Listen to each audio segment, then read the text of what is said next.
Voy a cederle la palabra al doctor Mario Kamelman, que nos visita desde Buenos Aires. En charlas anteriores, que no sé si había mucha gente, coincidió con que estaba mi madre también y no dijimos que era mi madre hasta el final, pero en este caso, siendo que el apellido es el mismo, no podremos mantener esa incógnita durante mucho tiempo. Además tengo el orgullo que sea mi padre el que da esta conferencia, que esperamos que os sirva, os guste, y le paso el comando al doctor Kamelman, que dirá cómo manejar la charla. Bueno, buenas tardes a todos. Estoy encantado de estar aquí con ustedes y poder trabajar en conjunto con Matías en este proyecto apasionante de métrica. Si bien estoy de traje y esto parece la charla de un neurocientífico, me gustaría que sea considerado un coloquio con la posibilidad de interrumpir o de preguntar o de orientar ustedes también la charla hacia los puntos de interés que a ustedes les sirve. En realidad, digamos, yo hago neurociencias y también soy especialista en salud pública. En realidad trato de aplicar las cosas que conozco de las neurociencias para mejorar el management, o sea, para mejorar la gestión. Y vivimos en una época que aparentemente hace un culto a la eficiencia.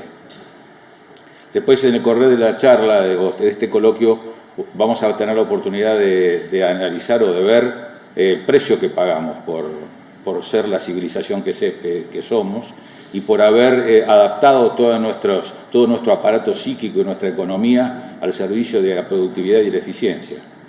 En realidad, el cerebro es un todo. MacLean, digamos, es un autor que habló de un cerebro como un computador húmedo trinario, es decir, analógico.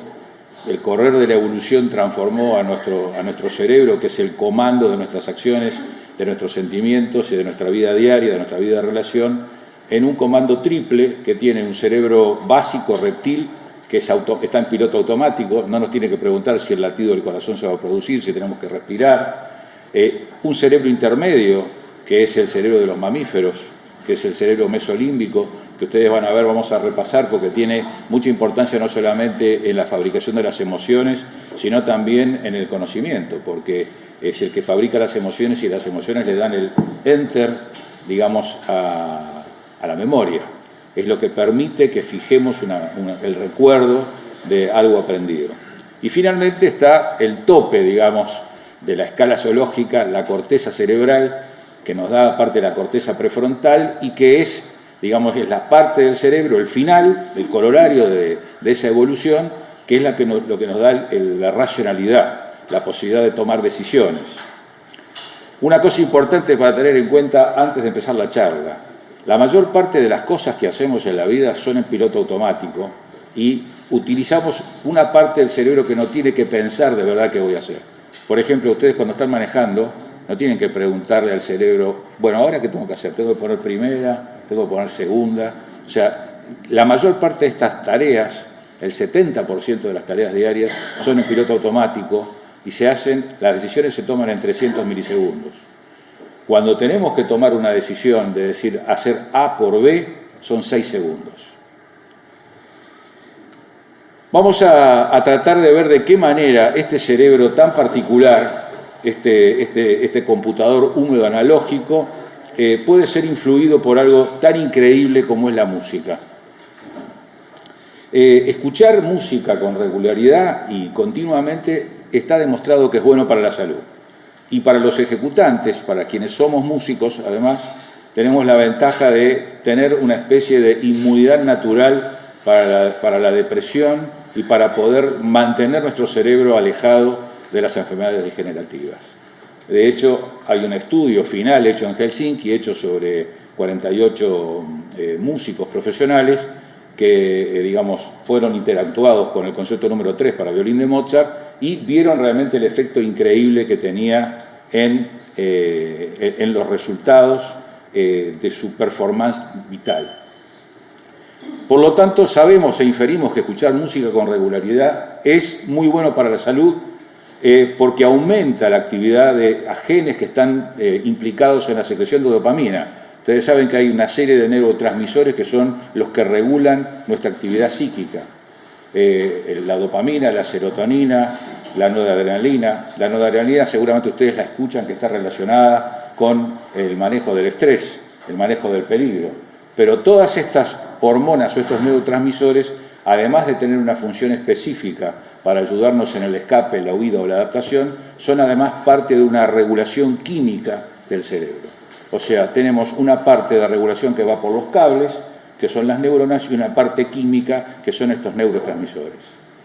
A la vez, todos nosotros tenemos un mapa que nos determina, que está, digamos, determinado por el código genético.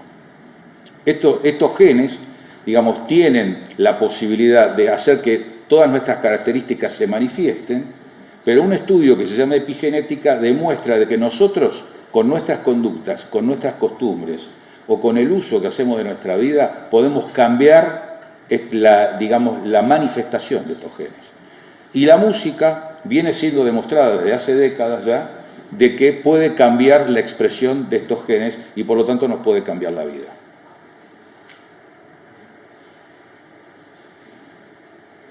Bueno, acá explicamos someramente lo que les acabo de decir, que la epigenética es el estudio de los cambios hereditarios en la función genética que se producen sin un cambio en la secuencia de ADN, el ácido desoxirribonucleico, que es, como ustedes saben, es esa hélice que guarda toda la información y nos da el color de los ojos, nos da nuestras características aparentes, que es el fenotipo, pero también en el genotipo nos da, digamos, nuestras características íntimas. No quiero entrar en profundizar características químicas que son las que... cómo es que se producen esos cambios por metilación o desmetilación. No quiero empezar a hablar de qué es la adenina, la guanina, la metionina, porque no es el ámbito, creo, adecuado. Y vamos a ir directamente al meollo del tema. Lo importante es que aparte la música influye en aquellos genes que están involucrados en la degeneración del cerebro. Y esto se vuelve en un tema clave para la prevención de la salud. Ustedes saben que hay distintos tipos de prevención. La prevención primaria es la que hacemos los médicos antes de que aparezcan las enfermedades. Es decir, si una persona está excedida de peso, si nosotros la hacemos bajar de peso, no va a aflorar lo que se llama por ahí el síndrome metabólico, que es que desarrolla hipertensión, hipercolesterolemia, se altera su metabolismo de los hidratos de carbono y de una prediabetes fabrica una diabetes.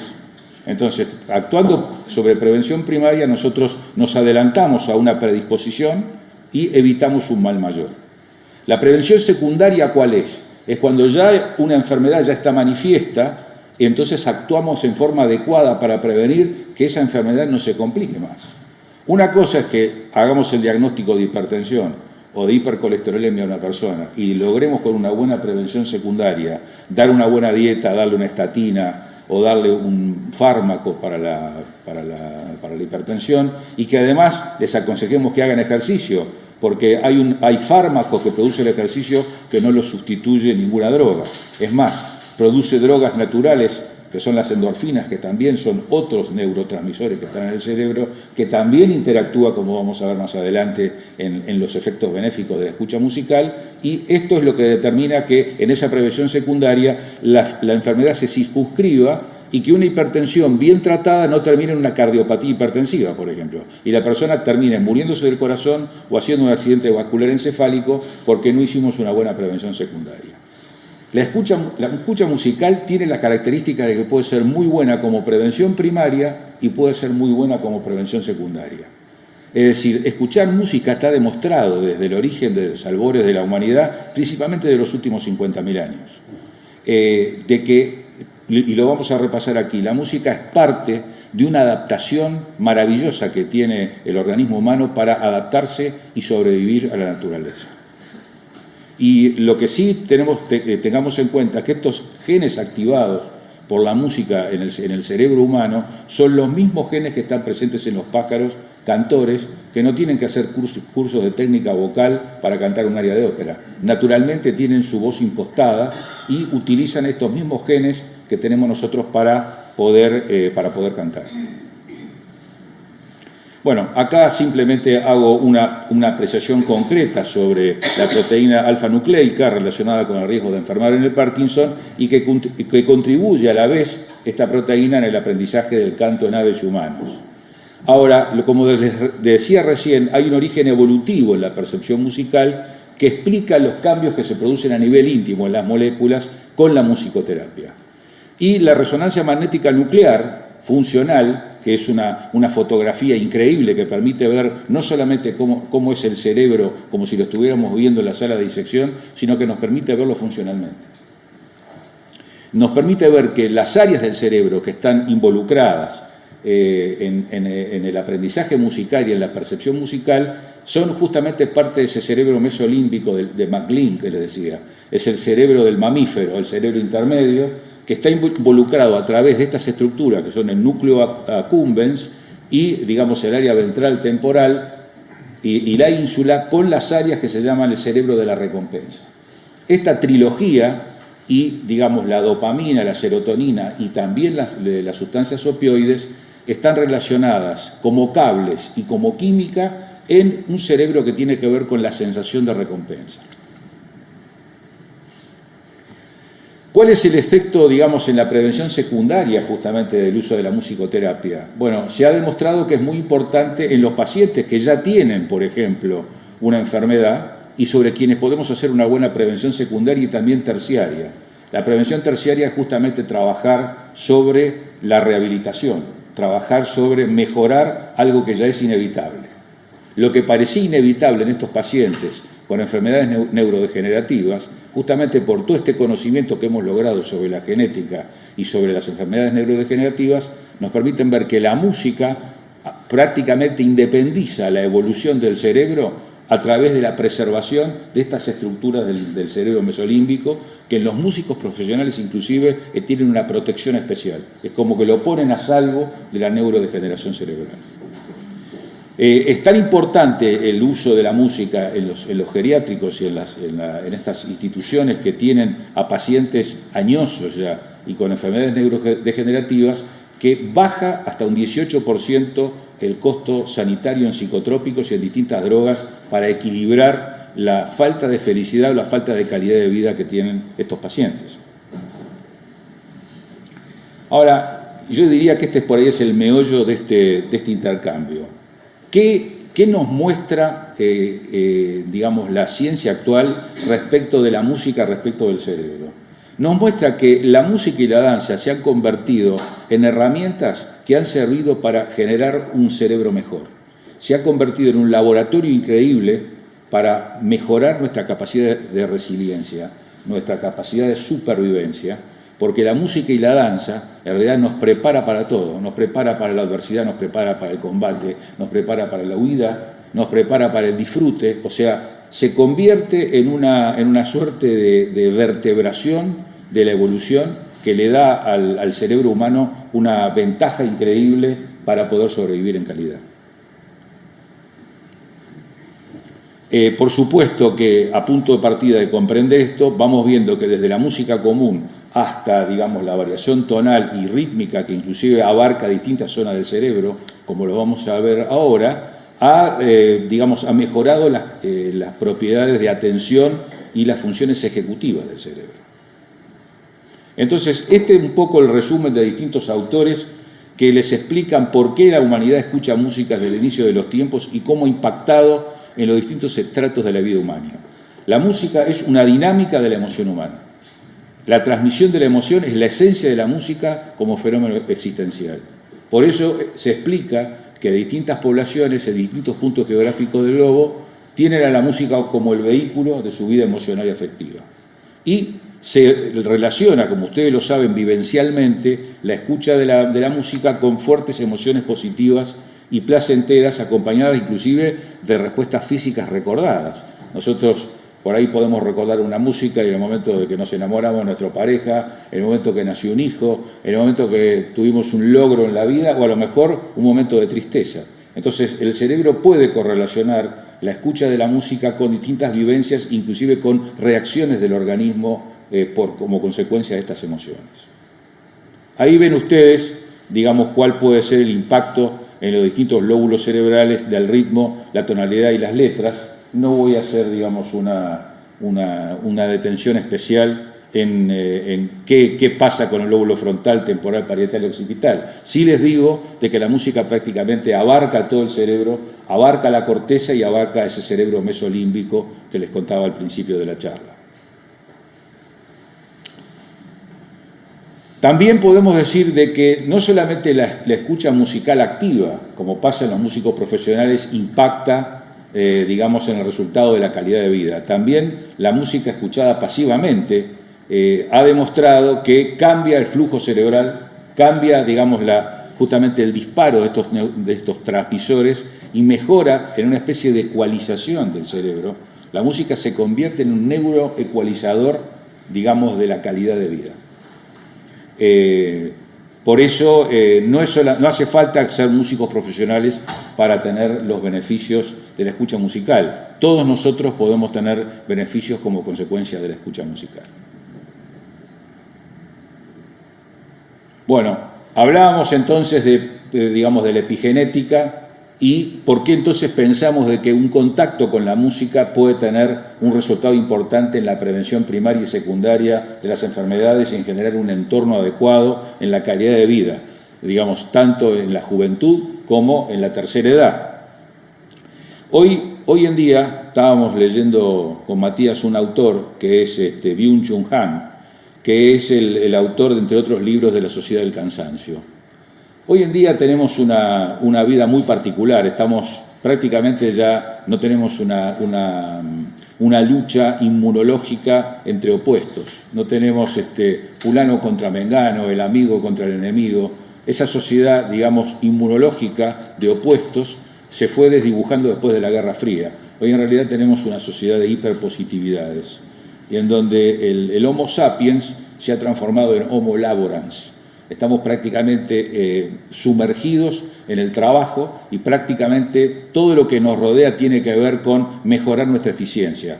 La sociedad digital nos hace pagar, digamos, un precio muy importante de nuestra calidad de vida por no saber contemplar o no poder saber cómo perder el tiempo. Nosotros planteamos que la música, en este marco de una sociedad, como dice también el filósofo polaco Bauman, que habla de la modernidad líquida, es decir, una sociedad que se ha transformado para hacer, digamos, estos contactos casuales de touch and go, tener una sociedad donde la amistad y la distancia, digamos, donde la distancia sustituye a los fenómenos amistosos. Tenemos la oportunidad a través de la música de generar una especie de reconexión, no solamente a nivel de la escucha musical, sino a nivel de las mismas células.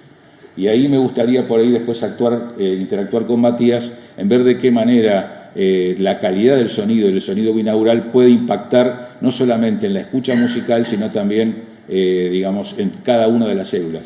O sea, que hagamos en medio de esta soledad acompañada que tenemos en la sociedad postmoderna, de utilizar la música como un vehículo muy importante, transformador de la calidad de vida. Bueno, acá tienen un resumen de cuáles son los efectos de la música en distintas instancias vitales. Disminuye el estrés, mejoran todos los problemas y enfermedades que causa enfermedades cardíacas, dolores de cabeza, obesidad o envejecimiento, estimula el cerebro, mejora el sueño, porque tiene un efecto directo sobre el sueño profundo, sobre el sueño REM, favorece el aprendizaje, como les decía hoy, todo este cerebro mesolímbico tan bien influenciado por la música tiene que ver con el enter que le damos a través de las emociones a la recordación, a la memoria.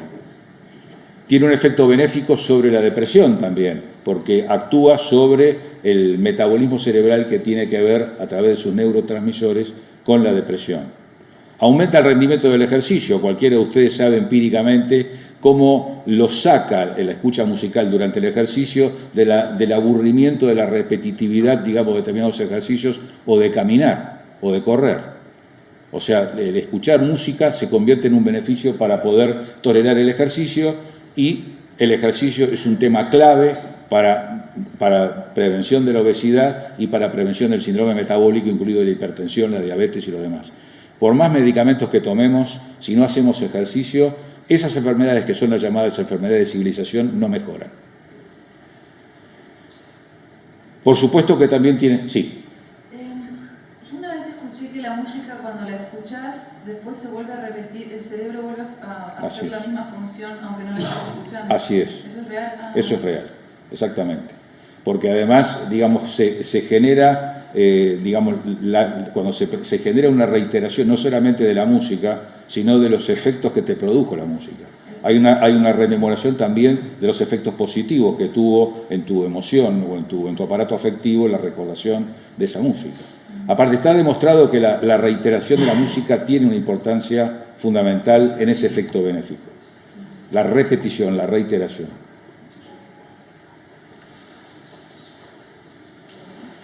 Bueno, acá, contestando tu pregunta, la música placentera, reiterativa y familiar tiene un efecto sobre la amígdala. La amígdala es esa porción chiquitita del cerebro en el mesolimbo, que es el cerebro del miedo, ¿no? O sea, tiene un efecto directo sobre el cerebro del miedo y también sobre el hipocampo y los lóbulos temporales. Al desactivarse frente a la música placentera, modula el cortisol, además, que es la hormona del estrés. También se activa el llamado del cerebro sexo, drogas y rock and roll. O sea, este circuito que tiene que ver con el tándem núcleo caudado y la ínsula es el que tiene que ver con todo el cerebro de la recompensa y del placer. Inclusive se rememora a través de la música justamente las señales placenteras que se habían tenido en el momento de la escucha musical. Bueno, hoy en día la inteligencia artificial identifica patrones cerebrales y la música puede, a través de distintos programas, interceptar patrones y generar, digamos, un emparejamiento entre, digamos, una música y una onda determinada y los estados cerebrales que queremos producir. Sobre ese tema, Matías, por ahí te pediría que continúes esta charla. Por supuesto, estamos abiertos a preguntas. ¿Los diferentes tipos de música pueden afectar diferentes... Así es. No es lo mismo escuchar salsa por ahí que escuchar música clásica. La música clásica está muy relacionada con, digamos, el mejoramiento de la depresión, el mejoramiento de la calidad de vida, de lo que tiene que ver con el aparato psíquico. Y, digamos, el ritmo también tiene una influencia importante por ejemplo, en el caso del ejercicio. O sea, no es lo mismo escuchar salsa o rock, digamos, con el ejercicio que escuchar por ahí música clásica. O sea, distintas instancias por ahí hacen que distintas ondas y distintas músicas produzcan efectos diferentes. Una última. ¿Hay música que pueda degenerar el cerebro? No. ¿Que pueda hacer mal? No tenemos conocimiento de eso. No, al revés. Al revés. Bueno, tendríamos que discutir qué es música.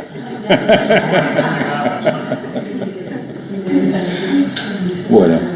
Tomando un poco de lo que decía mi padre con respecto a todo este contexto teórico respecto de la música, cuando hablamos de toda la parte de cómo podemos influenciar de una manera un poco más efectiva a la gente a la hora de escuchar música, os pongo un poco en contexto para los que no lo sepan, llevamos 2 años con Métrica ya funcionando como parte de un laboratorio que investiga todo este tipo de fenómenos, especialmente por un tipo de tecnología que tenemos para generar una forma de escucha relativamente nueva, digo porque lleva 30 años existiendo esta investigación, pero los últimos 2 o 3 años han sido cruciales a la hora de llegar a una revolución adentro de este tipo de tecnología que, como bien hablaba mi padre, implica lo que son la escucha binaural y el audio inmersivo que nosotros llamamos en 3D. Aquí hago un pequeño paréntesis. Si salís afuera y buscáis cosas de esto en internet, lo que hay a día de hoy es una auténtica guerra de terminología de nombres. Hay gente que dice 8D, hay gente que dice Super Surround. Ya no sé cuántas Ds hay después del número, o sea, porque se está hablando muchísimo de esto.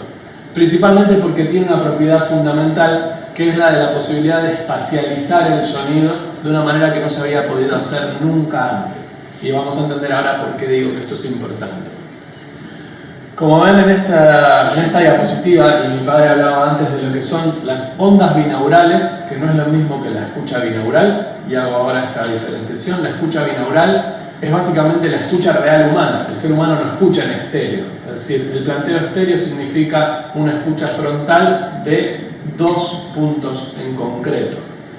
El ser humano escucha de la forma que se llama binaural, es decir, nuestras orejas captan el sonido viniendo desde cualquier lado. Y el cerebro, como explicaba mi padre, hace un cálculo de infinitesimal de segundos en lo que tarda el sonido en llegar a un oído y la diferencia que hay con la llegada al otro. Con este fenómeno, el cerebro hace la geolocalización y espacialización del sonido, que como explicaba bien mi padre, y si le preguntásemos a Darwin, ha tenido evolutivamente una causa fundamental, que es la protección y la supervivencia. Todo nuestro sistema auditivo está primariamente desarrollado, corríjame doctor Kahneman si me equivoco, por esta causa en concreto.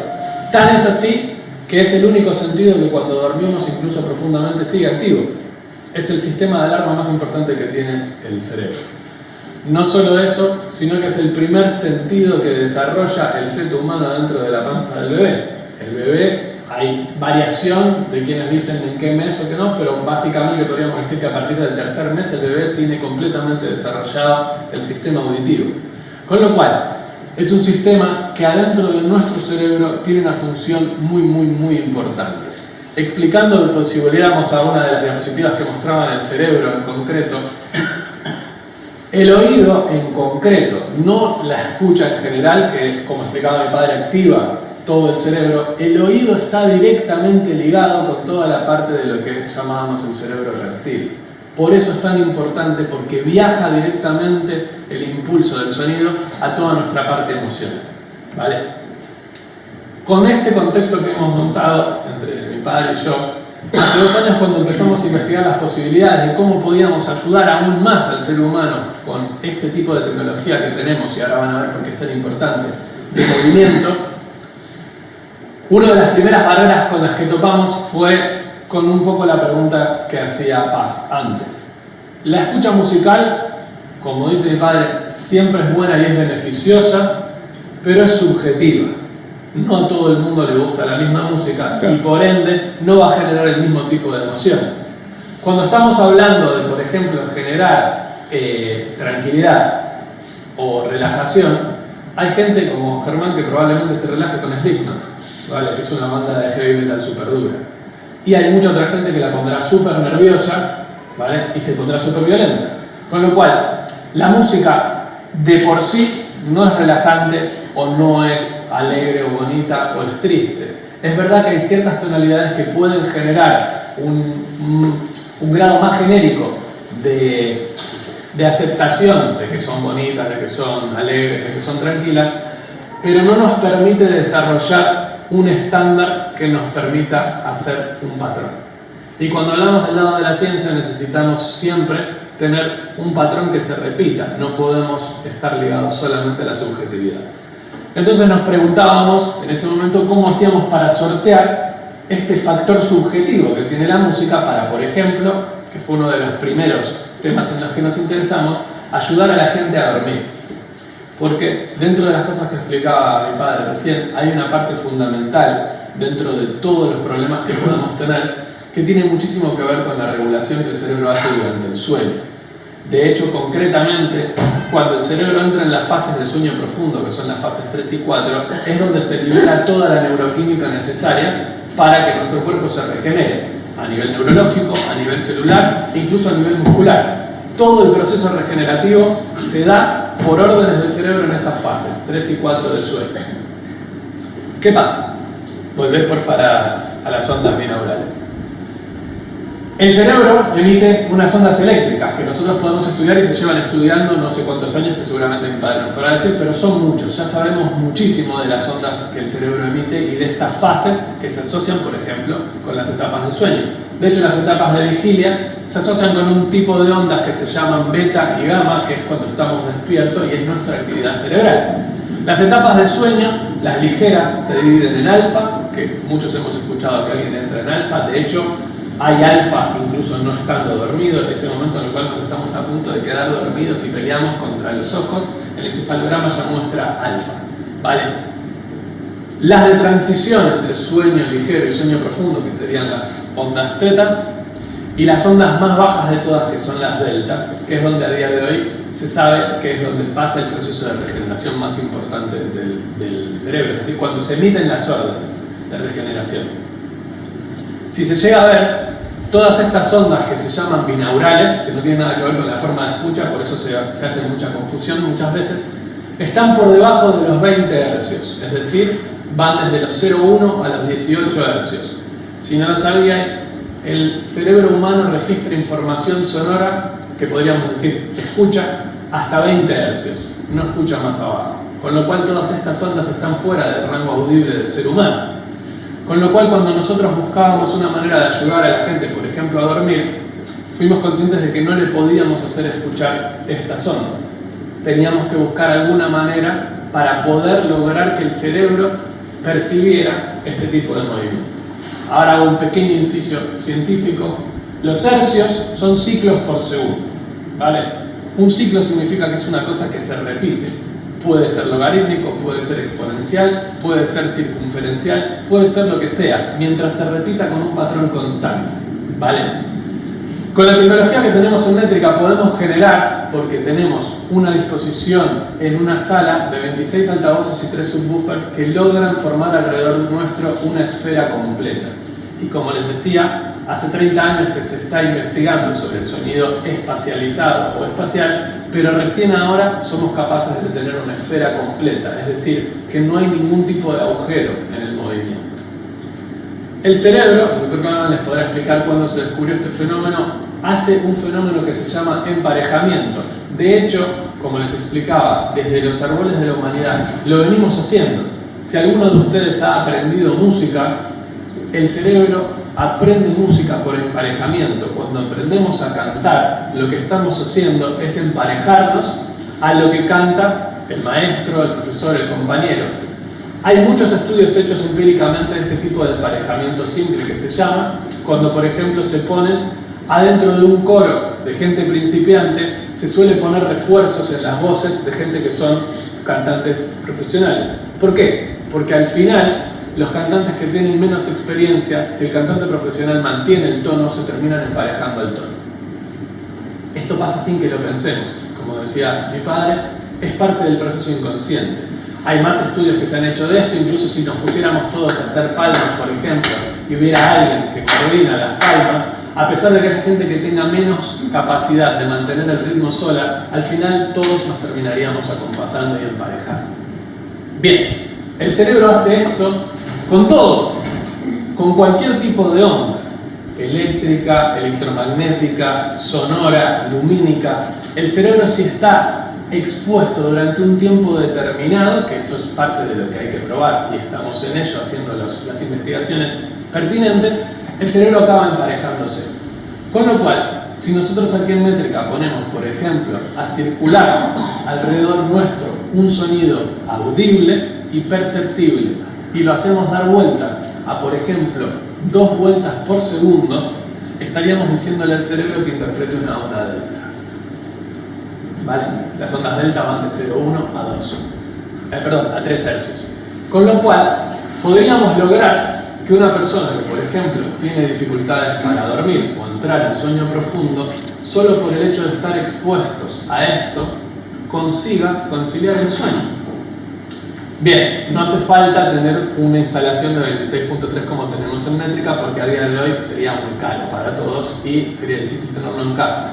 Pero antes les hablábamos de la escucha binaural. La escucha binaural se puede hacer con auriculares, con cascos comunes y silvestres, no tienen que ser ningún tipo de casco en concreto, y nosotros podemos exportar el mismo formato que utilizamos en métrica a un formato que se puede escuchar con auriculares en cualquier lado. Con lo cual, esto que estamos intentando hacer pretende, como uno de los primeros proyectos que tenemos, trabajar con el sueño. Trabajar no solo con el sueño por inducción al sueño o por conciliación de sueño, sino que también estamos investigando en la parte de lo que es regulación, es decir, podríamos generar un track de 8 horas en los cuales hagamos a la persona pasar por las etapas de sueño que tienen que estar por emparejamiento. Hay una cosa que hemos observado también, que tiene que ver con lo que preguntaba Paz, es la exposición además lo hace cada vez más fácil. Cuanto más lo escuchamos, más nos acostumbramos a esto y cada vez se hace más rápido. A día de hoy estamos trabajando en generar estándares para esto, porque además aquí no depende de un factor subjetivo. Esa onda repetitiva el cerebro la percibe y en un momento u otro termina emparejándose. Con lo cual, no solo podríamos estar trabajando con la parte de conciliar el sueño, que de por sí tiene unos beneficios enormes a la hora especialmente de la regeneración y lo que se va a repercutir de aquí en todo nuestro sistema inmunológico, en todo nuestro sistema endocrino, que está muy ligado al tema del sueño, sino que incluso podríamos empezar a tratar de aumentar estos procesos regenerativos para gente que tiene una necesidad especial, por ejemplo, por estar inmunodeprimida, por tener un desorden hormonal o por lo que fuere. Esto está basado en un estudio que se hizo en meditadores Vipassana con fMRI, como decía mi padre, con resonancia magnética nuclear funcional, en los cuales se dieron cuenta que esta gente que llevaba 30 años haciendo meditación Vipassana, no eran principiantes, tenían una regeneración casi 30 veces más grande que la de una persona normal.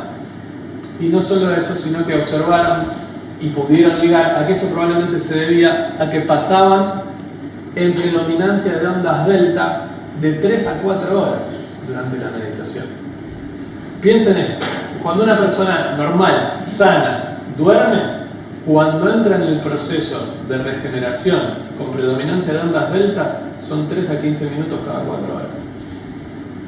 Imagínense esta gente que estaba durante 3 o 4 horas la cantidad de regeneración que tienen, y por eso pudieron observarlo, se midió. De hecho, los individuos que usaron para hacer esto eran gente que tiene 70 o 75 años y los científicos describían que tenían el cuerpo de una persona de 35 o 40 años. Con lo cual, todo nuestro objetivo a día de hoy con Métrica es poder llevar este tipo de práctica a la mayor cantidad de personas posible, poder estandarizar este procedimiento, hacer las comprobaciones científicas necesarias desde el lado de la ciencia, por eso estamos contando con neurocientíficos, físicos, neurobiólogos, que nos están ayudando a poder llevar esto a la mayor cantidad de gente posible. Podemos tener también la opinión del Dr. Kamelman, ahora que lo he escuchado in situ de cómo funciona, de qué te parece todo esto. Bueno, me parece que, digamos, puede ser una parte de una revolución de la medicina, porque, digamos, es la posibilidad realmente de generar una modulación natural a un trastorno, no solamente, digamos, de las personas cuando se enferman, sino a un medio ecológico, a un medio social que termina enfermándonos. Es como generar una contracultura biológica a lo que estamos expuestos. Entonces se transforma en un desafío muy interesante, porque piensen ustedes que las enfermedades que predominan ahora justamente son las enfermedades mentales. Estamos viendo cada vez más deprimidos, cada vez trastornos límites de la personalidad, cada vez más psicosis. O sea, es una sociedad, digamos, disruptiva, exigente, que le exige al cerebro algo para lo que no está preparado. La sociedad digital, por ejemplo, lo charlábamos con Matías antes de la conferencia, genera una actividad multitasking, que es muy parecida al cavernícola. El cavernícola por ahí estaba teniendo relaciones sexuales y tenía que estar vigilando que no le iba a matar un tigre sable, o tenía que estar viendo de que no entraran animales o depredadores en su perímetro. Esta cosa multitasking que había sido eliminada durante siglos, hoy en día con la sociedad digital está nuevamente a la orden del día. Todo esto genera un desgaste, genera un estrés crónico, que genera inmunodepresión, genera depresión y la inflamación crónica. Y la inflamación crónica produce cáncer y produce a la vez depresión. O sea, que el estilo de vida que tenemos es un círculo vicioso en donde si además no hacemos una buena prevención primaria, somos parte de la estadística de enfermarnos tempranamente. Es decir, tenemos por ahí, digamos, los medios técnicos como para hacer sobrevivir a una persona 75 o 80 años o más, pero tenemos un montón de siniestros en el medio que llenan las terapias intensivas y las unidades coronarias. Entonces, el poder utilizar por medios naturales no solamente una escucha beneficiosa que aleje el peligro de enfermar y de morir, el peligro de inflamarse o de deprimirse, sino que aparte que esa escucha sea celular, no solamente la escucha coclear en el lóbulo temporal, digamos, sino también una escucha celular. Es un desafío que nos permite pensar en una prevención y en una cura, digamos, de un mal que en realidad no es solo biológico, sino que es del entorno que hemos podido construir. Así que, bueno, me parece, de hecho, lo hemos recibido con un gran entusiasmo todo esto, porque, digamos, para quienes además de neurociencias tenemos que velar o vigilar por la calidad de respuesta de las personas que tienen que cumplir un cometido, vemos que esta sobreexigencia multitasking se convierte en una interceptación y en una amenaza para poder finalmente ser eficientes. Entonces, así como los meditadores terminan eliminando la crisis de performance, o sea, ¿qué es lo que logra un meditador vipassana? Anula completamente por ahí la corteza prefrontal y permite, digamos, una predominancia del lóbulo derecho. Los llamados músicos sabios a lo mejor no son capaces de leer un poema o de recordar grandes cosas, pero tienen un predominio del lóbulo derecho, que es el lóbulo de la emoción, y a lo mejor no tienen una gran performance del lóbulo izquierdo, que es el del razonamiento. Pero esto es como fenómeno natural, pero si uno puede, como entrenamiento, ejercitar al cerebro, o sea, darle herramientas al cerebro como para poder liberarse, digamos, de aquella parte del cerebro que le juega una mala pasada, se convierte en una oportunidad única. O sea, pensemos en esto como parte de un atletismo cerebral, pero, digamos, muy amigable. O sea, un friendly training vendría a ser. A diferencia de pensar en que me voy a ir al gimnasio a matarme, esto se transforma en la posibilidad de mejorar y de enriquecer epigenéticamente, no solamente, digamos, las salas de tercera edad, sino enriquecer nuestra vida con sonidos y con ondas que nos pueden ayudar a curarnos sin necesidad de tomar medicamentos que tienen todos efectos secundarios. O sea, lo que me entusiasmó de este planteo es poder actuar sobre el organismo de forma natural y digamos, con las propias neurotransmisores y hormonas producidos por el mismo organismo. O sea, no tenemos que utilizar un medicamento cuando ya está todo el pescado vendido, y siempre cuando vamos a meter un elemento químico, ustedes agarran y leen cualquier prospecto farmacológico y van a ver todos los efectos secundarios que tienen los medicamentos. Y además estamos actuando sobre el efecto, no estamos actuando sobre el origen del problema. En cambio, acá podemos estar actuando sobre el efecto del problema, pero también podemos estar trabajando sobre la calidad de lo que genera el problema. No sé si es clara la... Yo tengo una pregunta. Sí. ¿Cómo se puede generar música que suene en una onda delta? ¿Se puede generar ese tipo de música? ¿Y cómo sería...? A ver, generar música en onda delta sería imposible básicamente porque no está dentro de nuestro rango audible.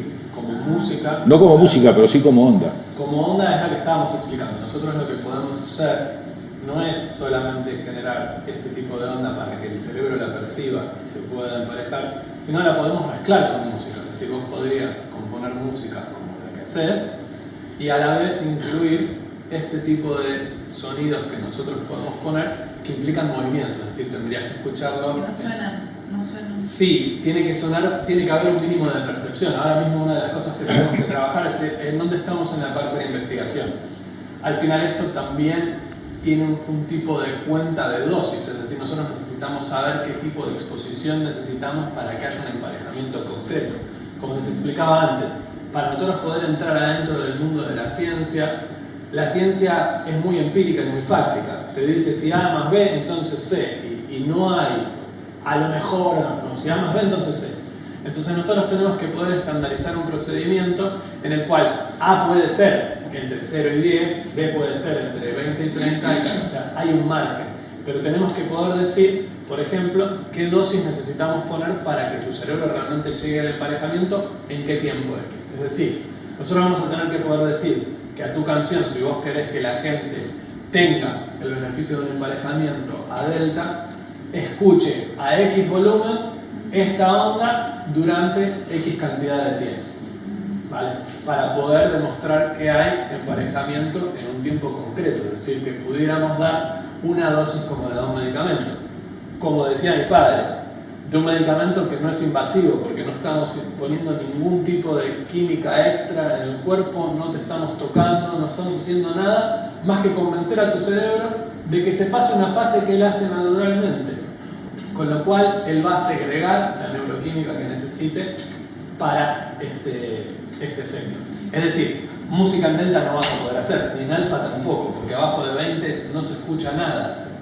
Hay una cosa que es importante y que decía mi padre, hay una diferencia muy grande entre lo que es binaural y 3D, que es básicamente la diferencia entre estar expuesto a esta onda con todo el cuerpo y a que la estés escuchando solamente por los... Son dos mundos distintos. Uno es celular y el otro es coclear. Correcto. En el caso binaural lo único que estamos haciendo es, entre comillas, engañando, o en inglés se dice hackeando, que sería mucho más concreto, porque no estamos engañando, estamos haciendo un hack al cerebro para que el cerebro crea que existe este movimiento y genere ese emparejamiento por onda, y él segregue la neuroquímica y las órdenes necesarias a nivel eléctrico para entrar en las fases de regeneración. Otra parte de la investigación que tenemos que hacer tiene que ver con cuando vos estás adentro de una instalación de 3D, esta percepción está pasando por todo el cuerpo. Con lo cual esa onda se está escuchando, por así decirlo, por todo tu organismo a nivel celular, es decir, te está pasando por la piel, te está entrando por las entrañas, estás expuesta completamente.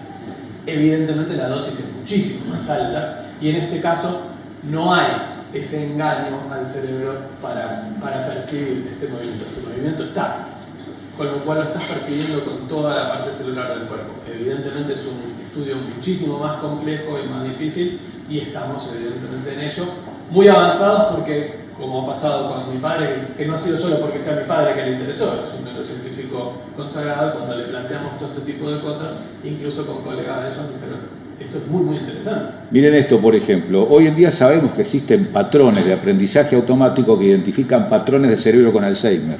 Hoy en día podemos identificar 10 años antes estos patrones.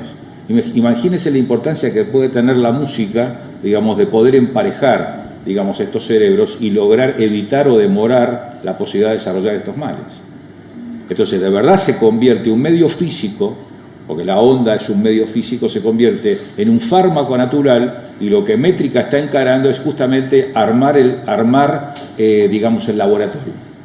Armar el laboratorio de esa farmacopea física y establecer claramente la dosis, establecer los parámetros, las ondas, el emparejamiento posible y cuál puede ser el emparejamiento coclear y celular para demorar el riesgo de enfermar y de morir. Entonces, bueno, algo que parece algo recreativo o algo, digamos, estético, se convierte en un vehículo muy interesante para la medicina, pero no para la medicina, para la salud pública. Sí. ¿La misma música sirve para cualquier enfermedad o cualquier clase de persona? ¿O hay enfermedades que mejor una clase de...? Hablas de las ondas, no de la música. Habla de la onda. Sí, a ver, de esto no entiendo apenas nada, ¿eh? No, pero está guay justamente la charla para intentar que se pueda aclarar cualquier duda.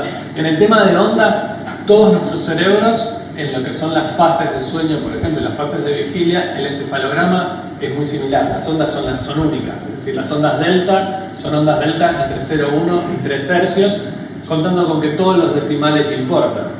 No es solo 1, 2 y 3, 0,1, 0,2, 0,3, 0,4, etc. Hay montones de ondas delta. De hecho, a día de hoy se está descubriendo todavía muchísimo dentro de lo que es el campo de la neurociencia y la neurología en concreto, de qué funciones cumplen estas ondas.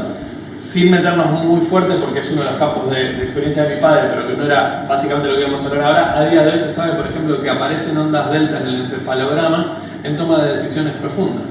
Y hasta el día de hoy se pensaba que solo aparecían en el sueño profundo. Hay una cosa que es importante aclarar, que para mí fue muy interesante, porque cuando empecé con todo este tema pensé que teníamos solo una onda en el cerebro funcionando. No, nuestro cerebro está emitiendo muchas ondas y el encefalograma, incluso cuando muestra varias ondas. Lo que pasa es que cuando hablamos de este tipo de estados, hablamos generalmente de predominancia de ondas. Es decir, cuando estamos despiertos hay una predominancia bestial de ondas beta y ondas gamma. Pero no quiere decir que no aparezca alguna onda alfa que a día de hoy se está asociando a cierto tipo de cosas en concreto. De hecho, la escucha y la ejecución musical se está observando que es donde más aparecen todo este tipo de ondas que son beneficiosas también. Con lo cual, el cerebro humano de por sí hace mucho de estos procesos. Cuando nosotros hablamos de exponerte, por ejemplo, porque tengas algún tipo de necesidad, porque estés enfermo o porque tienes una posibilidad de tener Parkinson o lo que fuere, a una mayor cantidad de exposición a ondas delta, es para decirle a tu cerebro que se empareje a esas ondas y que como está con esas ondas y el cerebro cuando está con esa predominancia de ondas emite órdenes de regeneración, a vos te haga bien en la salud porque estás entrando en un estado que no estarías si no estás durmiendo. Y además hay una cosa que es muy importante, que es que justamente mi padre hablaba en un momento de lo que es la psicoinmunoneuroendocrinología. Cuando uno se enferma, no se enferma de una cosa. La medicina moderna nos dice que, bueno, tenés un problema, por ejemplo, en el hígado, o tenés una enfermedad de Parkinson. Se enferma el sistema. Nos enfermamos todo. Correcto. Y al enfermarte todo, por ejemplo, una de las primeras cosas que aparece con la enfermedad es el estrés. Estar enfermo no es un estrés. La fibromialgia. Bueno, esa es la expresión máxima de un mapa, digamos, con varios puntos de dolor, que es la expresión de una fatiga. Es una fatiga psicoinmunoneuroendocrina. Correcto. ¿No? ¿Ya habéis hecho la prueba con esto? Sí, es que es uno de los targets. Uno de los targets importantes es la fibromialgia. Sí, a ver, cualquier enfermedad que produzca dolor. Ustedes saben que el dolor tiene un 50% neurológico y otro 50% sensorial afectivo. Entonces, a lo mejor el dolor neurológico, el dolor, digamos, podemos dar opiáceos o podemos dar antiinflamatorios. Pero hay una parte muy importante que es el 50% que tiene que ver con la parte afectiva, que con un entrenamiento adecuado a través de las ondas adecuadas y el dolor desaparece. Y no estamos intoxicando a la persona con derivados opioides. ¿Qué significa el dolor afectivo? ¿Cómo? ¿Cuál es la diferencia entre el cerebro y el afectivo? O sea, una cosa es el dolor producido por los receptores del dolor, o sea, la parte, digamos, del sistema nervioso y muscular que tiene que ver con el receptor del dolor. Y otra cosa es el afecto, que tiene que ver con el cerebro límbico, todo este cerebro de la recompensa y de las emociones, que al ser neuromoduladas por ondas físicas pueden bajar el componente afectivo del dolor. O sea, es una subjetividad de la percepción, es una subjetividad de la percepción del dolor. Sí. De hecho, de por sí la música ya en sí misma tiene este factor. Hay mucha gente que realmente esto tiene que ver con cada uno tiene que encontrar qué música le hace sentir más feliz. Porque actúa sobre el sistema opioide del cerebro. ¿Se acuerdan que al principio de la charla les decía que la serotonina y el sistema opioide interactúan en forma conjunta en esta adaptación, digamos, que tiene el cerebro para poder responder a la música? El sistema opioide imita, las betaendorfinas son hormonas con una estructura muy similar a los analgésicos opioides. Es un analgésico natural. Entonces la música estimula el sistema opioide cerebral. Yo tengo una pregunta, no sé si me salgo del tema, pero ¿cuál sería la diferencia entre escucharla o hacerla? No sé si tenéis probado eso. ¿La música en general o el tema de las ondas? La música en general, el sonido. Esa es la diferencia entre Helsinki y Levitín. Sí, a ver, hay una diferencia abismal. Hay una diferencia grande, porque evidentemente cuando vos haces música, especialmente cuando estamos hablando ya en grados de complejidad, ¿no? Sin ir más lejos, cantar bien es uno de los procesos más complejos que puede hacer el cerebro. Pero evidentemente el hecho de aprender música y de ejecutar música implica que tu cerebro se entrene muchísimo. Es decir, para que entiendas bien la diferencia entre escuchar música y hacer música es la diferencia entre estar como estamos vos y yo o ir al gimnasio a ponerte enorme como un físico-culturista. Es decir, el cerebro trabaja mucho más en la ejecución que en la escucha. Pero esto no quiere decir que la escucha de por sí no sea muy beneficiosa. De hecho, justamente Levitín, que aparecía antes, nos califica a todos como expertos musicales. Es decir, todos sabemos instintivamente, es relativo, cultural, social, genética, instintivamente, todos somos grandes músicos a nivel escuchar. Todos distinguimos cuando una música suena bien, todos distinguimos cuando algo nos gusta, todos distinguimos esta parte afectiva que decía Paz, cómo nos llega la música. Ahora, ejecutar música, y especialmente si hablas con un neurocientífico a la hora de mantener el cerebro joven y mantenerlo bien, la diferencia es abismal. Prácticamente el músico profesional tiene el doble del tamaño del lóbulo temporal que una persona común. Y así como un meditador vipassana tiene 1 o 2 milímetros más de corteza por haber meditado, el músico tiene un cerebro hipertrofiado que tiene que ver con la escucha. Y esas áreas prácticamente no se degeneran en el músico. Así tenga otras áreas del cerebro degeneradas, esas áreas involucradas que tienen que ver con el hipocampo, el parahipocampo, el cerebelo, el vermes, toda esa parte ventromedial, esa parte del cerebro rinencefálico en el músico profesional se mantienen indemnes. Y ustedes ven a directores de orquesta en las orquestas sinfónicas y ven tipos de 80, 85 años con una energía y con una vitalidad y con una digamos, prácticamente no hay edad, se terminan muriendo, pero el tipo, digamos, dirige y maneja una orquesta de 100 músicos así. ¿No? Sí, había preguntas allá al fondo. Sí, gracias. Sí, dos preguntas. Una, no sé si es porque me he perdido algo al principio, pero ¿cómo en la mente o el cerebro percibe una sonda que no oye? Y luego la segunda, que es inversa, porque estamos mezclando música y hercios, ¿no? Que es muy diferente. Pero claro, también la música incide sobre las emociones y la salud. Entonces, de las ondas que oímos, ¿cuáles son las que tienen todos estos efectos en el hipocampo y en el cerebro? Te contesto rápido porque sí que lo dijimos antes. Básicamente el poder percibir ondas que no podemos escuchar tiene que ver con un fenómeno de hackear el cerebro en base al movimiento. Es decir, aquí en Métrica lo que tenemos con el sistema de 3D, o que podemos traducir a escucha binaural, es generar un movimiento constante alrededor de la cabeza y por ende del cerebro, que el cerebro termina interpretando como un hercio. El hercio significa ciclos por segundo, es decir, no describe un ciclo en concreto, describe ciclos por segundo. Pueden ser ciclos exponenciales, pueden ser ciclos logarítmicos, pueden ser ciclos circunferenciales, con lo cual el cerebro lo único que interpreta por hercio, que es una nomenclatura para hablar de unas ondas, es el movimiento. Con lo cual nosotros, al generar un movimiento constante alrededor nuestro, por ejemplo, a 3 ciclos por segundo, es decir, 3 vueltas por segundo, el cerebro lo termina interpretando como una onda de 3 hercios. Es el proceso de interpretación de información del cerebro, nada más. No estamos creando una onda que no existe, ¿vale? Es simplemente le estamos diciendo al cerebro cómo tiene que interpretar. Eso. Pero no hay ningún sentido que lo perciba, es el cerebro que siente la vibración. No, el oído está. Esto lo hacemos con un sonido audible. Es decir, lo que se mueve alrededor nuestro es un sonido que sí que escuchás. De hecho, parte de la idea de la charla es que puedan experienciar esto. Lo que pasa es que tenemos la sala de 3D montada con una filmación muy grande y no vamos a poder escuchar hoy el sistema de 3D, pero a todos los que les interese lo que vamos a hacer es les vamos a pasar una dirección de correo electrónico donde les vamos a poder enviar un link para que lo escuchen con auriculares en casa, para que puedan tener esta experiencia.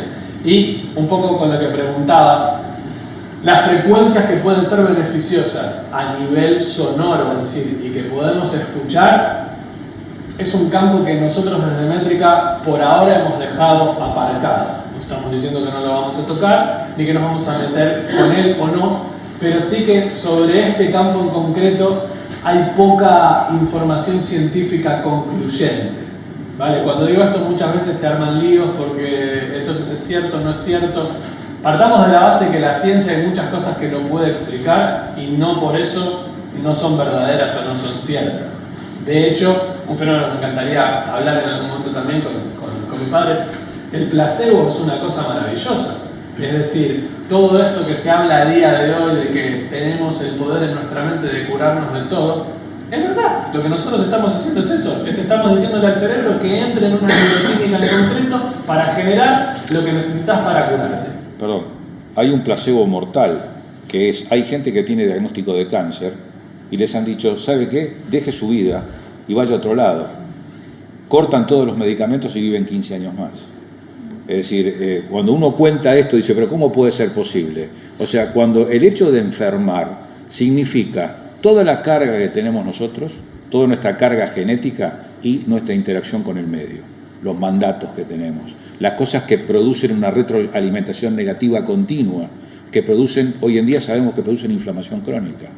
O sea, ese estrés no percibido como tal, de que nos esté yendo muy bien, entre comillas, que estamos aparentemente contentos con la familia, aparentemente contentos con el trabajo, aparentemente realizados en el sentido social de la palabra, pero estamos pagando un precio multitasking que normalmente no registramos.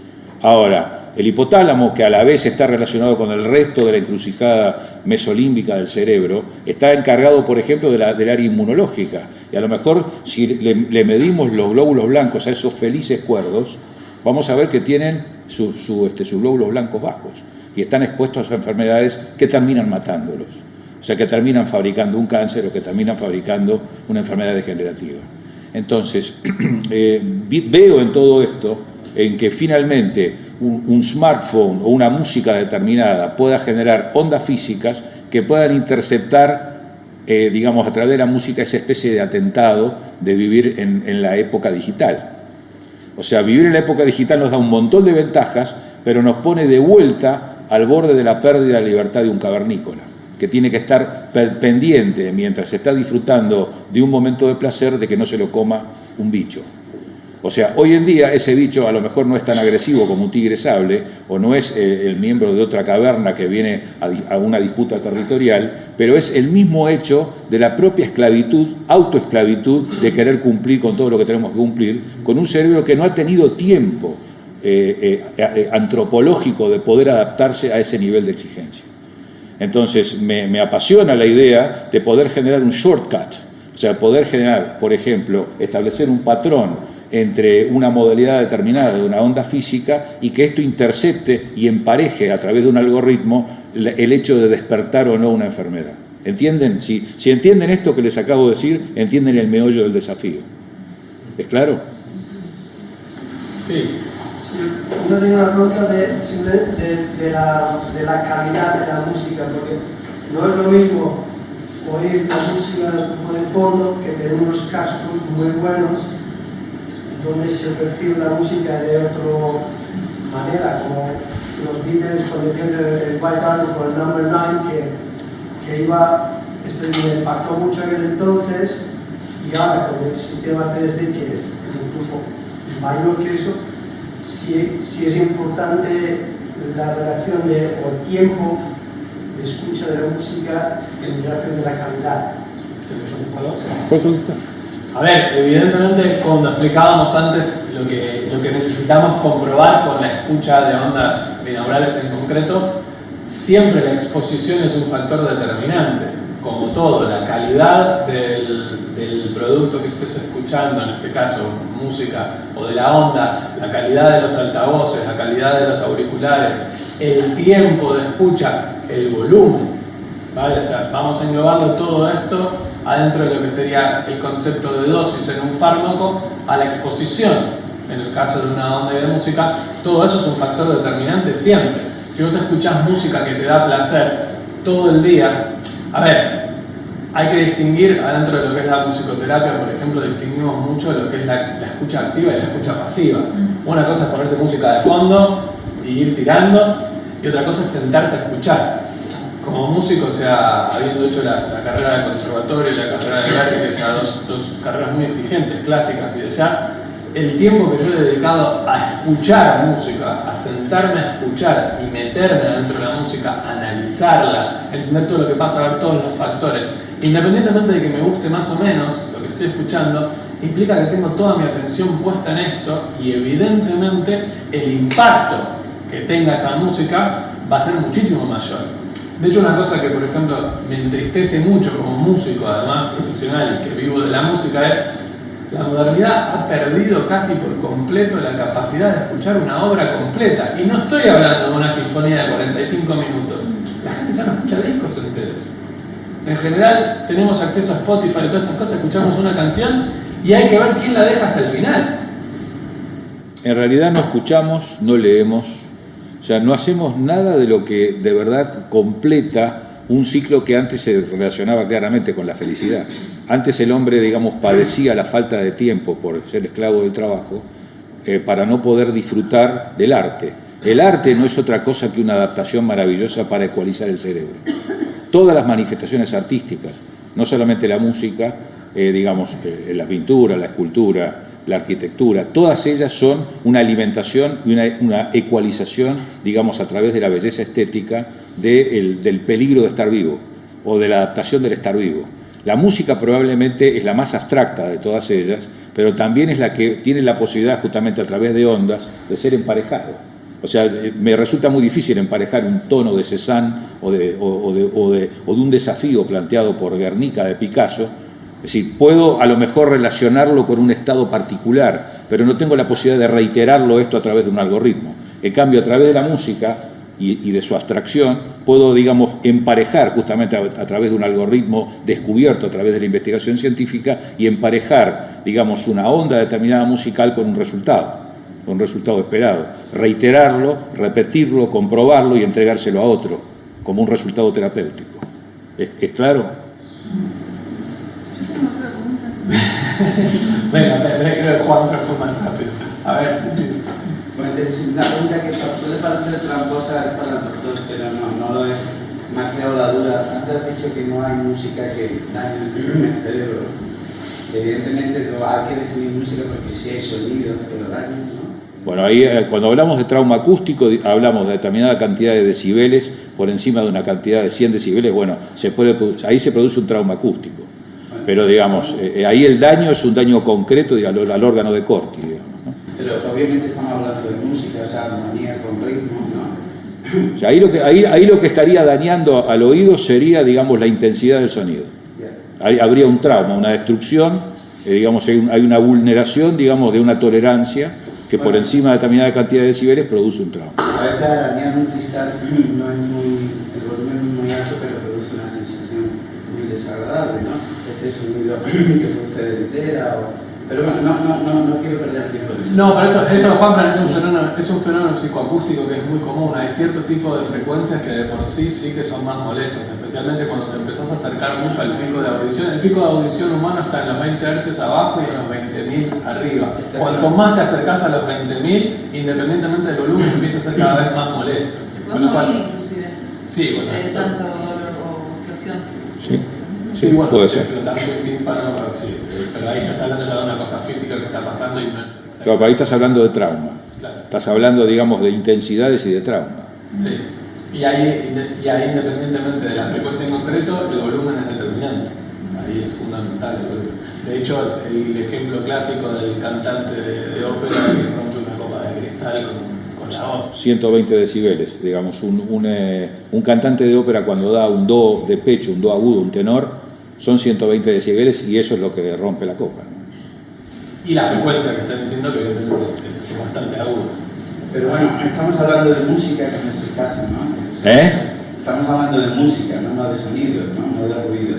Claro. Entonces, si hay música que produce melancolía, mi pregunta es, ¿escucharla un tiempo largo no puede producir un estado de depresión o algo así? Bueno, a ver, digamos, cualquier medicamento mal utilizado puede producir el efecto contrario del deseado. Digamos, fíjense ustedes que las músicas que se han estudiado no han sido cualquiera. Todos estos científicos, Levitin, por ejemplo, y la gente de Helsinki, se han basado un poco en el efecto Mozart que nació en la década del 90. Escuchar una sonata de Mozart generó un efecto Mozart que durante 10 minutos, en la década del 90, la persona mejoraba su cálculo matemático. De ese punto de partida hasta ahora, con las sofisticaciones actuales, siempre se ha trabajado sobre determinado tipo de música. Sería muy interesante que dentro de la investigación se pudiera estudiar distintos tipos de música y ver cuál es el efecto. Siempre estamos buscando aquella música que tiene un efecto terapéutico adecuado. Y estamos buscando las ondas que tienen un efecto terapéutico adecuado. O sea, eso no nos permite entonces generalizar de que cualquier música va a tener el mismo efecto. Justamente parte de la investigación es poder setear y armar un laboratorio y una miscelánea, digamos, de distintos productos que puedan ser utilizados terapéuticamente. Lo que pasa es que, probablemente el hecho de inducir un estado particular de conciencia, un estado paradojal de conciencia que puede tener por momentos de una sinfonía de Brahms o de Dvorak, puede generar un estado, como decís vos, de tener una sensación como de melancolía, pero a lo mejor ese efecto melancólico contra lo que vos podés pensar no va a generar un descenso de los glóbulos blancos. No es que te va a bajar la inmunidad, te vas a encontrar con la sorpresa de que a pesar de ese sentimiento o esa sensación de melancolía, en realidad hay algo que te está levantando en ese momento. O sea, podés tener una emoción en ese momento que te haga emparejar con un sentimiento melancólico, pero estoy prácticamente seguro de que esa música no te va a deprimir biológicamente. Otra cosa es que vos ya estés deprimido, que es un tema psicológico. Claro. Y el hecho es que uses la música y las ondas que te permiten o que te favorecen para salir de ese lugar. Correcto. Yo estoy de acuerdo, aparte que así como en medicina decimos que no hay enfermedades sino enfermos. O sea, en medicina tenemos un vademecum, digamos, de posibilidades para tratar las enfermedades, pero la clínica es soberana y el médico sabe que cada paciente es un mundo. Entonces tiene la obligación de hacer una buena historia clínica, tiene la obligación de explorar al paciente y su entorno y su circunstancia, como decía Ortega y Gasset. O sea, el buen médico aborda la circunstancia del paciente. Y el laboratorio de investigación tiene que ponerse al servicio de una buena clínica. De hecho, contestándote a vos, una cosa que quería justamente aclarar con este tema de la subjetividad, que creo que no estaba cuando empezamos hablando de que el factor subjetivo de la música es insondable, es decir, siempre hay un factor determinante de la persona que lo escucha, es decir, no existe música que sea triste, existe música que a vos te suena triste. Sí, ahí sí que estaba, te escuché, pero no estoy de acuerdo de todo, porque sí que el modo menor te lleva a un estado melancólico. No necesariamente. A mí, por ejemplo, el modo menor me pone súper pilas. Me encanta. Yo escucho heavy metal de toda la vida y me pone súper contento. Es decir, esto es subjetivo. No podemos establecer un parámetro. Yo no te puedo decir que a vos no te pone. Pero lo que sí no podemos hacer es decir que el modo menor te va a poner triste. Eso es imposible. De hecho, es imposible para la ciencia. Es decir, la ciencia no puede establecer este parámetro. ¿Vale?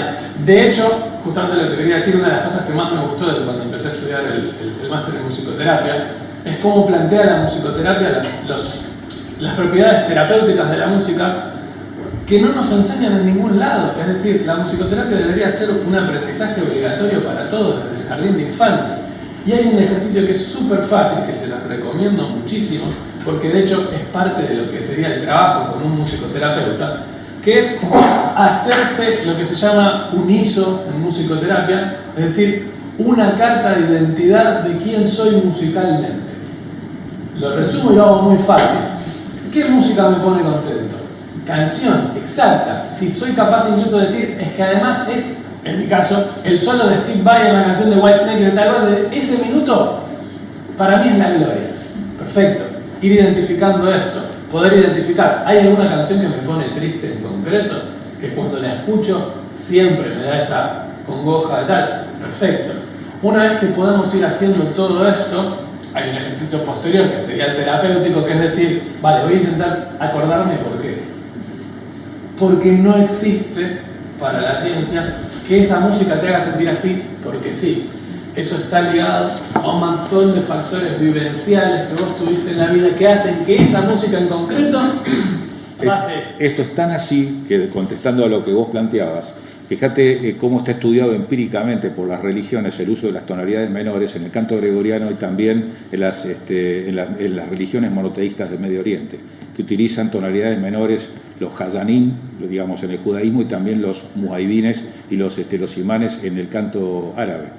O se utilizan mucho tonalidades menores, y ese ambiente particular generado por el canto gregoriano en las iglesias y en las sinagogas y en las mezquitas es algo que favorece la comunidad, favorece la comunión, y la persona sale ahí, a lo mejor no sabemos si por el discurso, digamos, cuando veíamos el área de Broca que tiene que ver con el lenguaje, y el área de Wernicke, el lóbulo derecho, que tiene que ver con la comprensión. Fíjense ustedes cómo empíricamente la humanidad se las arregló a través de la música, como para generar un ambiente, un environment, digamos, que produce un estado de bienestar, digamos, en la escucha, y que produce inclusive una comunión con algo superior. Y las tonalidades menores han sido muy utilizadas en esos ambientes como para generar esa comunidad. Se mezcla lo afectivo con lo subjetivo. Por supuesto. Por eso dijimos que... Por eso decimos que finalmente es un tema epigenético.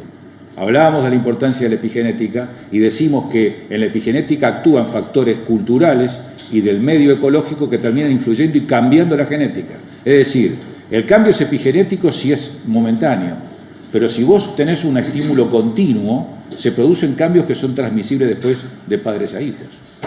Entonces, eso explica probablemente las individualidades y las características de determinados pueblos y sus religiones, en donde la música ha tenido un factor clave en la conformación de esos cerebros y de esas culturas cerebrales. Sí, totalmente. Bueno. Una pregunta. En la ciencia utilizan la música clásica para hacer estudios, ¿no? Así es. La música clásica ha sido tenida en cuenta básicamente por todos estos autores. Yavanarti, digamos, en el estudio de Helsinki, y Levitin en Estados Unidos. Han utilizado básicamente la música clásica. Y un autor muy importante que aparte se sabe que ha sido un místico y un iniciado, es Wolfgang Amadeus Mozart, ¿no? Que descubrió determinadas armonías y determinadas secuencias musicales que tienen un efecto directo en producir felicidad. Produce un estado endorfínico particular la música de Mozart. Uno pone Mozart a los chicos, y de chicos hiperactivos o de chicos que no pueden dormir o que tienen trastornos de conducta mejoran su rendimiento. Sí. Mi pregunta era con el tema de la afinación en 440 y 432.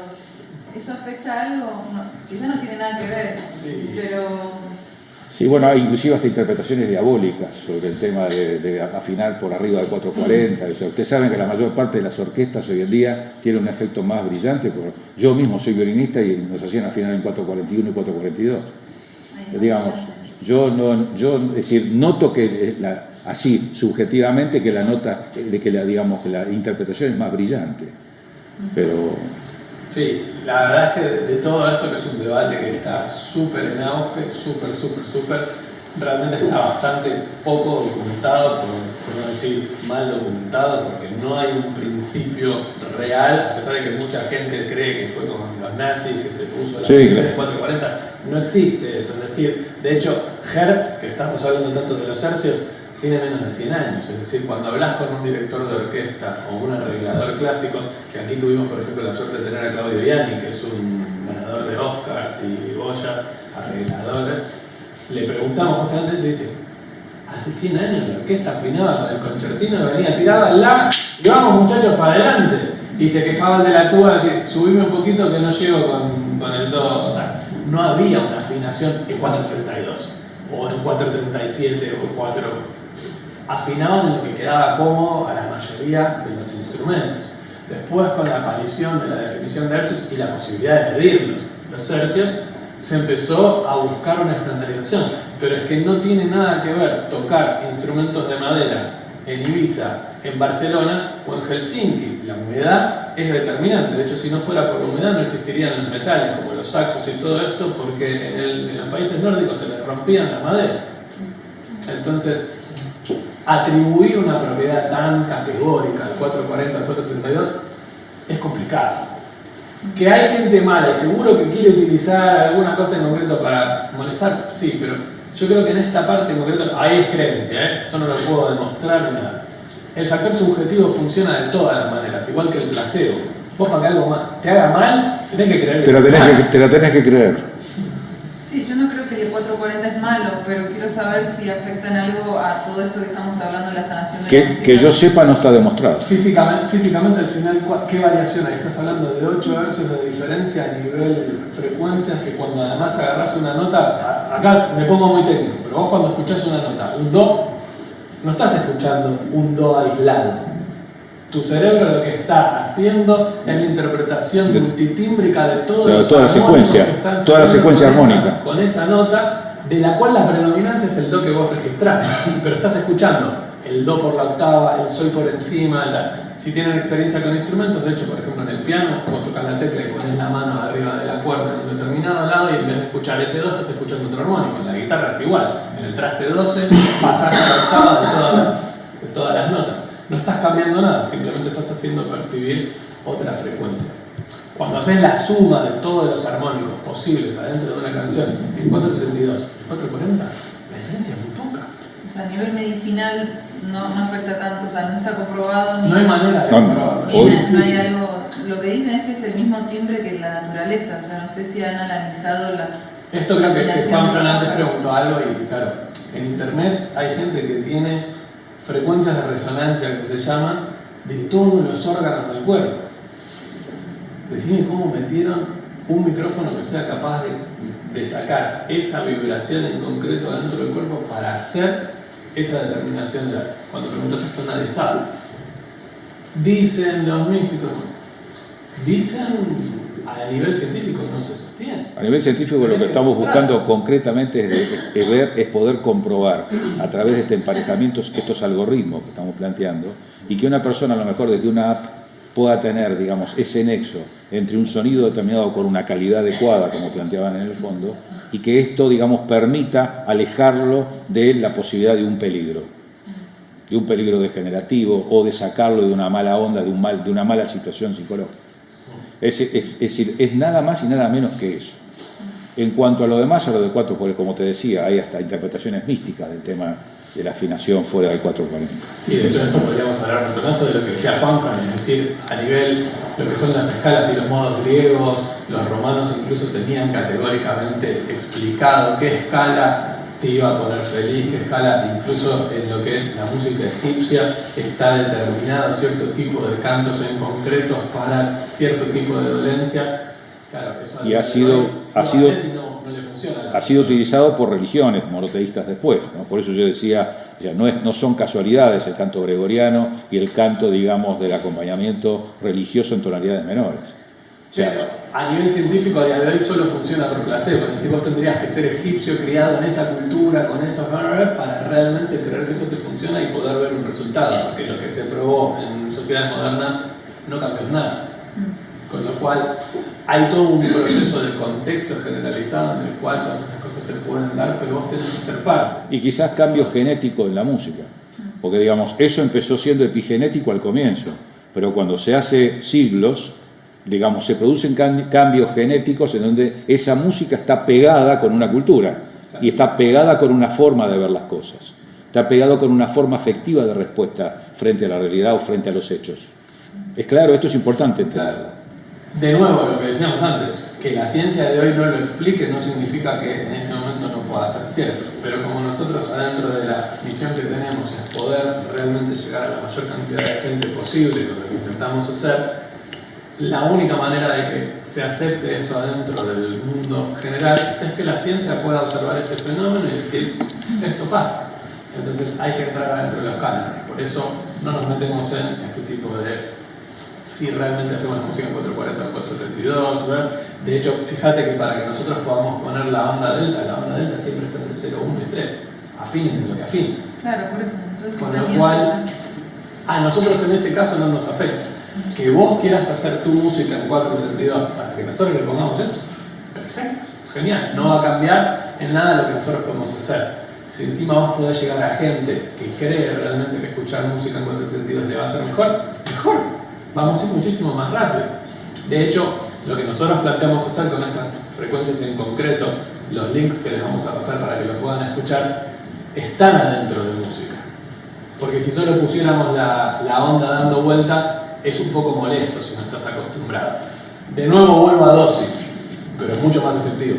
Cuando lo ponemos adentro de la música, evidentemente el cerebro está interpretando muchas más cosas que solamente esta frecuencia que está ahí, la vais a notar. Pero no es igual de efectivo que si solo ponemos esto a un volumen más grande. En cualquier caso, estamos haciendo las pruebas para obtener estas mediciones y poder desarrollar este patrón o esta estandarización. Bueno, muchas gracias.